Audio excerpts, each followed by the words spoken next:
Now the serpent was more cunning than any beast of the field. He enticed the woman to eat the fruit that God had instructed them not to eat. The woman, seeing that it was pleasant to the eye, good for food, a fruit to be desired to make one wise, she ate, and she also gave to her husband to eat. And when they did, their eyes were opened, and they saw that they were naked.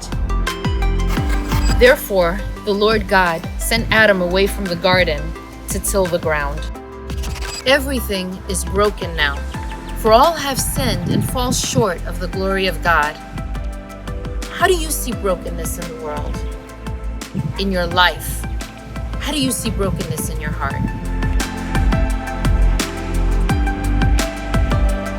Here's an exercise I want you to try. I want you to find a stone, and then I want you to carry that stone with you for the rest of the week, no matter what you're doing. This stone is going to represent the weight of your sin and what it feels like to have to bear the burden of your sin all on your own. Today, as we continue our journey to the cross, we find ourselves right in the middle of the most important week of the year, Holy Week, leading up to Easter Sunday, the most important day in the history of mankind. But why is there even an Easter Sunday? Well, for that, we have to go back to the beginning when God created man, and He created man in His likeness and image, and the world was a perfect place, and there were all kind of fruit.